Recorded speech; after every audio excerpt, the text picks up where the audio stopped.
Hey weirdos, this is Evan Jarvis with Make Oklahoma Weirder, and this is your local music vlog for the week.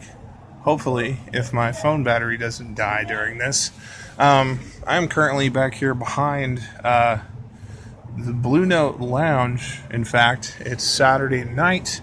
Normally I get these to you by Friday. This one's a little late, but it's all good. Actually here at a show, which was one of my weird picks of the week, Esoteric and The Lost End.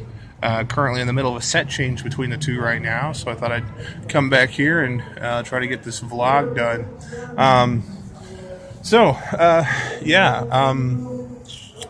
Colourmusic, right? Got to talk about Colourmusic. Colourmusic has this new album out, and it's quite a big deal. Anytime Colourmusic really does anything, it's kind of a big deal. I mean, they're kind of local legends at this point. Been around for over 15 years doing the thing. I mean, I even remember back in my college days at OSU in Stillwater, which is like pre-2010, whenever they came out with that Orange album and had like a free campus show. And I remember knowing about Colourmusic before I even knew that there was like a music scene or anything. So Colourmusic been around for a long time, gone through a number of waves and iterations. Their sound has kind of evolved over the years, I think, for the darker. And I think a lot of that really shows on the new record. So they dropped this new album that was actually available last year, and some folks have been considering it like a 2018 release, because if you follow Colourmusic online, you will have seen that they had this album ready to go and were actually actively selling it, but it was directly, like you had to contact them and like Venmo them or whatever, and you would get like a download or whatever. And I did not have a Venmo account, so I was didn't have any options on getting that album. But it's out now. That's the whole point. The album is officially out in wide distribution. I've listened to it on streaming platforms so far. And this album is called Swimsuit. It's very good, and it is their darkest album yet, but it's also so good. It's really rich sonically, just really atmospheric. There's like organ, like quite a bit of organ on this album, which kind of makes sense because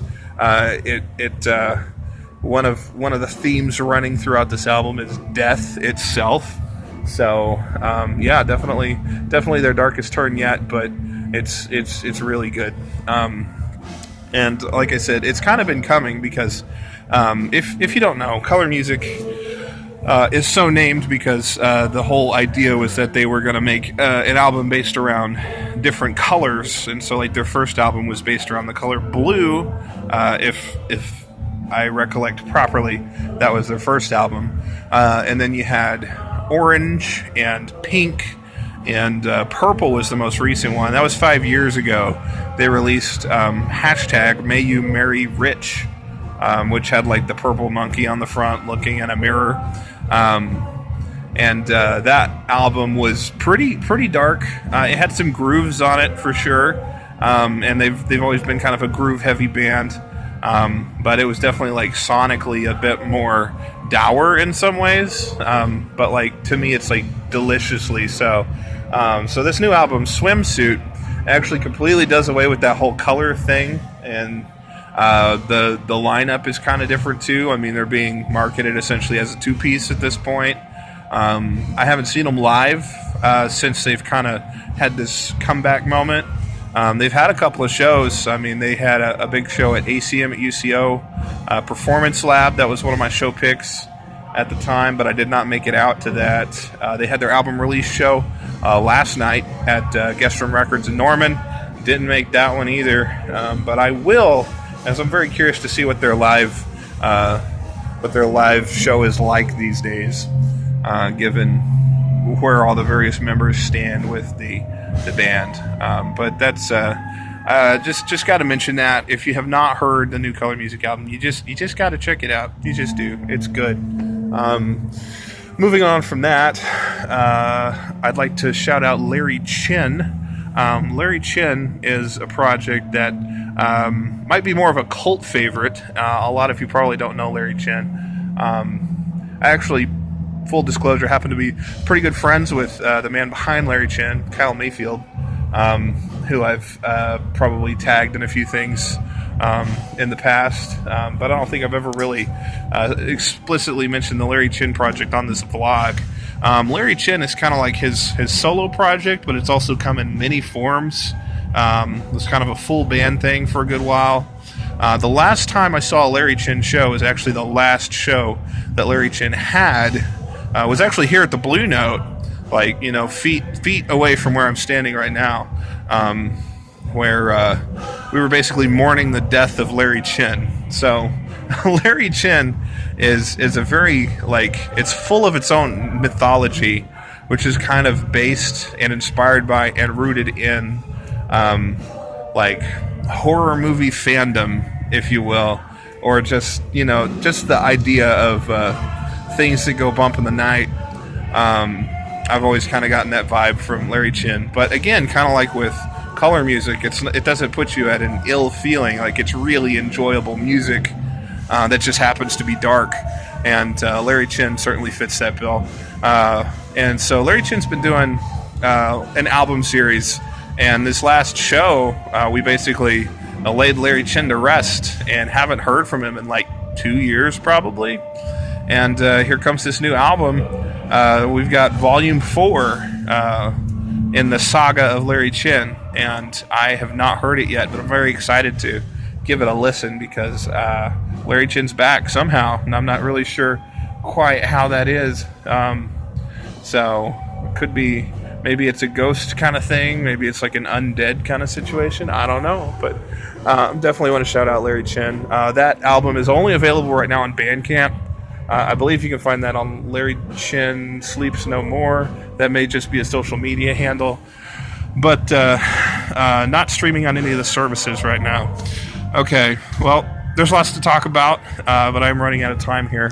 I want to mention Lilac Kings because I mentioned them a couple weeks ago.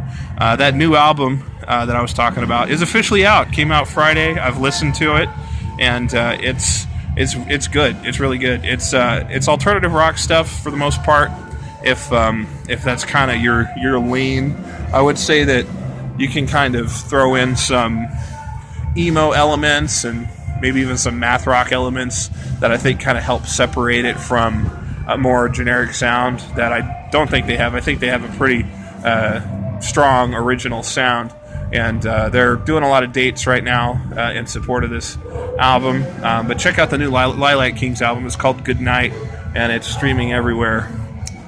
I want to mention Jacoby Ryan. I mentioned Jacoby Ryan, I think, last week. Hip-hop artist formerly known as Fresh, now going by Jacoby Ryan, is doing a week-to-week, every single week he's putting out a new single, and alongside that single is like a podcast episode exploring the ideas behind and within the single that he releases.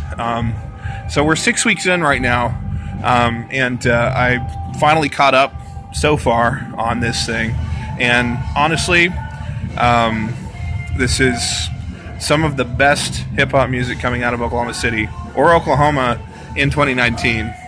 It's early to say that, but these singles are really good and really strong. They're all kind of related in a visual style, but you're really doing yourself a disservice if you're not checking them out.